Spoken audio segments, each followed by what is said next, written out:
Hello बच्चों, 4.1 प्रश्नावली पढ़ना स्टार्ट की थी हमने, जिसका फर्स्ट क्वेश्चन जिसमें हमको चेक करना था कि द्विघात समीकरण, कोई समीकरण दी हुई है वो द्विघात समीकरण है या नहीं है, वो क्वेश्चन हम कर चुके हैं।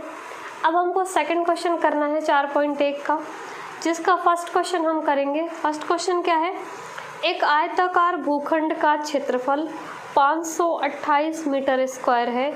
क्षेत्र की लंबाई चौड़ाई के दुगने से 1 अधिक है, तो इस भूखंड की लंबाई और चौड़ाई ज्ञात कीजिए। क्वेश्चन है ये सेकंड का। फर्स्ट क्या दिया हुआ है कि कोई आयताकार भूखंड है, तो आयताकार इस टाइप वाली स्ट्रक्चर होती है। आयताकार में दिया हुआ है कि इसकी लंबाई, ये जो लंबाई है ये चौड़ाई के दुगने से 1 अधिक है, और इसका क्षेत्रफल कितना है? 528 मीटर स्क्वायर। ठीक है, क्वेश्चन को सॉल्व करेंगे। तो हम यहाँ पर अब इसकी लंबाई और चौड़ाई दोनों ज्ञात करनी है हमको। ठीक है, मान लेते हैं कि मान लो ये इसकी चौड़ाई है x और लंबाई है y। कैसे भी मान सकते हैं कि माना आयताकार भूखंड की चौड़ाई, ये कोई आयताकार भूखंड दिया हुआ है जिसकी चौड़ाई हमने मान ली है कितनी है? x है। ठीक है, लंबाई, अब लंबाई को हमने माना है y। लंबाई कितनी है? y metre. इसको y मीटर हमने मान लिया है, इस तरह लिख लेते हैं। अब उसने क्वेश्चन में कुछ दिया हुआ है प्रश्नानुसार कि ये जो लंबाई है y, जिसको हमने y मान लिया है, ये लंबाई चौड़ाई के दुगने यानी कि चौड़ाई का 2 गुना उससे 1 अधिक है।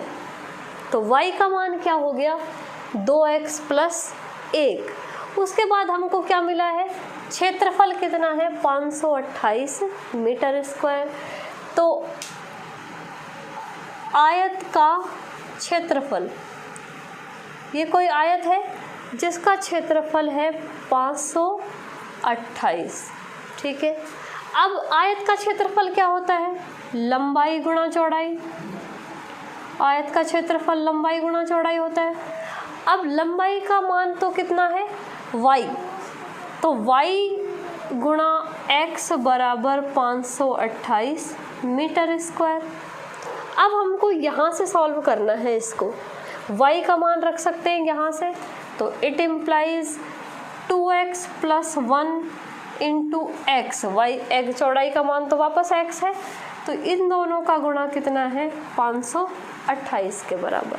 ठीक है, इट इम्प्लाइज, यहाँ से मल्टीप्लाई करेंगे इसको, तो ये बनेगा 2x स्क्वायर प्लस x, और ये 528 को इधर ले आएंगे तो ये बन जाएंगे माइनस के 528 बराबर 0। अब ये बन गई द्विघात समीकरण। अब चाहे तो इस समीकरण को सॉल्व भी कर सकते हैं इस विधि से, गुणनखंड विधि से, लेकिन यहाँ जो हमारा सवाल है उसमें हमको सिर्फ ये कंडीशन लगा के सिर्फ क्या बनानी है? हमको द्विघात समीकरण। तो जो कंडीशन हमको दी हुई थी उससे हमारी द्विघात समीकरण बन गई ये। तो फिलहाल तो इसका यही आंसर है, क्योंकि यहाँ हमको सिर्फ समीकरण बनानी है, समीकरण को हल नहीं करना है। हल करेंगे हम नेक्स्ट वाली प्रश्नावली में। तो यहाँ पे हमको समीकरण हमारी बन गई, और ये समीकरण है इसकी 2x square plus x minus 528 बराबर 0, जहाँ पर x तो है इसकी चौड़ाई और y हमने लंबाई मानी थी जो 2x प्लस 1 के बराबर थी। ठीक है, सॉल्व करने का क्या तरीका है? सॉल्व भी कर सकते हैं कि 2 संख्याएं ढूंढेंगे जिनको घटाने पर 1 आए और गुणा करने पे 1056 आए। इस तरह की संख्याएं भी ढूंढ सकते हैं हम। नेक्स्ट क्वेश्चन है इसका, फर्स्ट वाला समीकरण बना चुके हैं हम। सेकंड वाला जो इसका सवाल है वो है दो क्रमागत धनात्मक पूर्णांकों का गुणनफल 306 है, हमें पूर्णांक ज्ञात करने हैं। एक लाइन दी हुई है कि दो क्रमागत पूर्णांक है जिनका गुणनफल कितना है 306। क्या करना है, समीकरण, सिर्फ समीकरण बनानी है हमको। तो देखो क्या दिया हुआ है, दो क्रमागत पूर्णांकों का गुणनफल बराबर कितना 306। क्रमागत पूर्णांक का क्या मतलब है, क्रमागत पूर्णांक का मतलब है कि दो संख्याएं हैं एक के बाद एक, मतलब एक पहले और एक बाद में। क्रमागत मतलब एक ही क्रम में दो संख्याएं हैं, तो वो उन संख्याओं को बोलते हैं दो क्रमागत पूर्णांक। तो यहाँ पर हम मान सकते हैं कि माना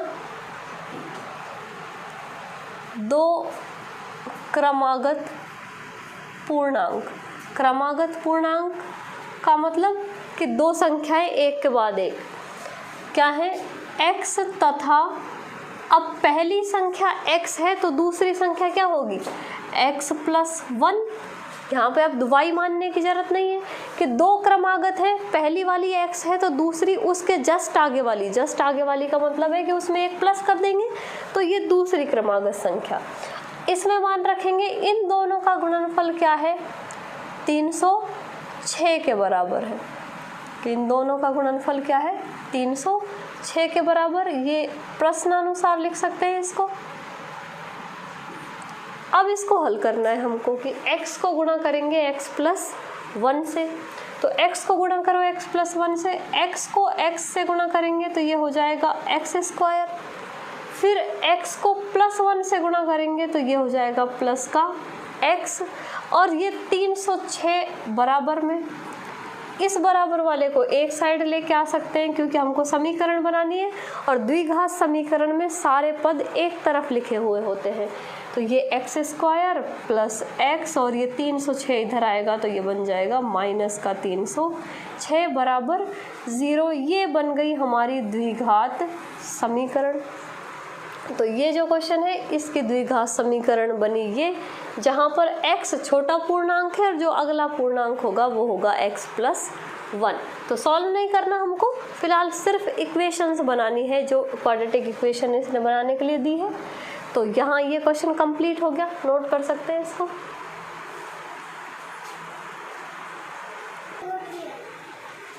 नेक्स्ट क्वेश्चन, नेक्स्ट जो क्वेश्चन है उसमें लिखा है रोहन की माँ उससे 26 वर्ष बड़ी है। तो क्या दिया हुआ है, दो लोगों की आयु है, एक रोहन और उसकी माँ की आयु। आगे पढ़ते हैं क्वेश्चन को। उनकी आयु का गुणनफल अब से 3 वर्ष पश्चात 360 हो जाएगा। हमें रोहन की आयु ज्ञात करनी है। तो रोहन की आयु ज्ञात करनी है तो हम रोहन की आयु को ही मान लेंगे कि माना रोहन की आयु, रोहन की आयु को हम मान सकते हैं तो इसको लिख लेंगे x वर्ष, आयु को वर्ष में लिखेंगे, इसलिए हमने मान ली कि रोहन की आयु कितनी है x वर्ष है। तो रोहन की माँ की आयु क्या हो जाएगी, रोहन की माँ की आयु उसने दिया हुआ है कि रोहन की माँ की आयु रोहन की आयु से कितना ज़्यादा है 26 वर्ष ज़्यादा है। तो 26 जोड़ देंगे रोहन की आयु में तो किसकी आयु आ जाएगी, उसकी माँ की आयु आ जाएगी। अब प्रश्न में क्या दिया हुआ है हमको, पहले लिखेंगे इसको प्रश्नानुसार। प्रश्न में हमको दिया हुआ है कि 3 वर्ष पश्चात, ठीक है, प्रश्न में हमको दिया हुआ है कि 3 वर्ष पश्चात इनकी आयु का गुणनफल 360 हो जाएगा। ठीक है, ये इम्पोर्टेंट क्वेश्चन है। इस टाइप वाले क्वेश्चन आगे भी हमको पढ़ने हैं, कंपटीशन एग्जाम में बहुत आते हैं इस टाइप वाले क्वेश्चन, आयु वाले। तो उनका कंसेप्ट क्या है, कंसेप्ट यही है कि जो चीज़ हमसे पूछी है पहले उसी को मान लो और उसके बाद जो जो उसने जैसे जैसे रिलेशनशिप दिया है वैसे वैसे हम इक्वेशन बनाते जाएंगे। तो यहाँ पे हमको रोहन की आयु पूछी है कि बाद में हमको क्या ज्ञात करनी है, रोहन की आयु, इसलिए हमने किसको मान लिया, रोहन की आयु को ही मान लिया। उसके बाद जो उसने रिलेशनशिप दिया है कि रोहन की माँ की आयु कितनी ज़्यादा है, रोहन से 26 वर्ष ज़्यादा है, तो हमने रोहन की आयु में 26 जोड़ दिया।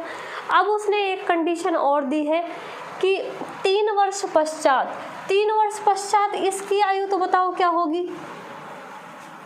अरे यार, क्या दिया हुआ है कि 3 वर्ष पश्चात रोहन की आयु देखो क्या हो जाएगी। अभी रोहन की आयु है x वर्ष, 3 वर्ष बाद इसमें 3 जुड़ जाएगा, और उसने कहा है कि 3 वर्ष पश्चात इन दोनों की आयु का गुणनफल, तो इसकी माँ की आयु कितनी हो जाएगी 3 वर्ष पश्चात, x अभी तो है x + 26, 3 वर्ष पश्चात इसकी आयु में भी 3 और ऐड हो जाएगा, तो इन दोनों की आयु का गुणनफल 3 वर्ष पश्चात के लिए हमने 3 ऐड कर दिया, और इनका गुणनफल हो जाएगा 360।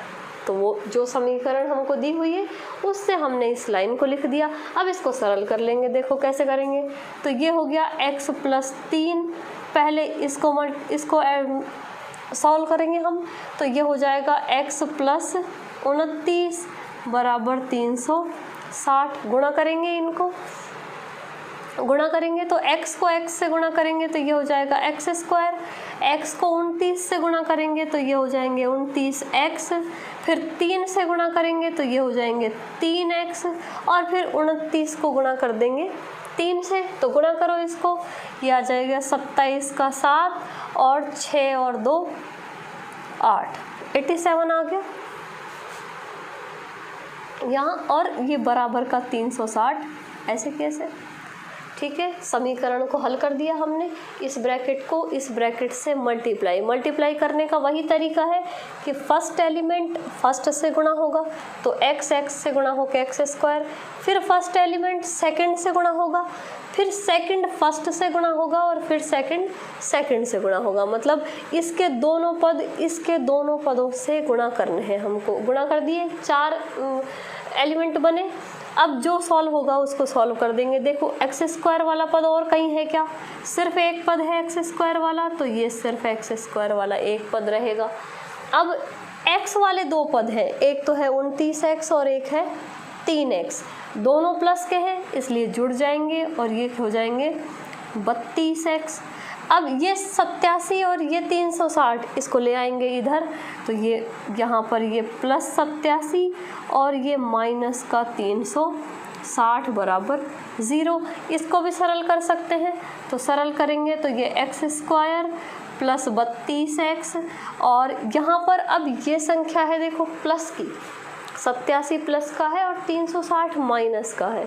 1 + 1 माइनस तो घटाना पड़ेगा हमको, इसमें से 360 में से 87 घटाएंगे तो ये बचे 3, ये 15 में से 8 घटाए तो बचे कितने 7, और ये बचे 273। लेकिन अब चिन्ह लगाना है इसके साथ, तो देखो ये चिन्ह है प्लस का और ये चिन्ह है माइनस का, यानी कि बड़ी संख्या के आगे जो साइन है वो साइन हम लगा देंगे यहाँ पर। तो ये समीकरण बन गई हमारी x² + 32x + 273, और ये क्वेश्चन भी सॉल्व हो गया यहाँ पर। ठीक है, नोट कर सकते हैं।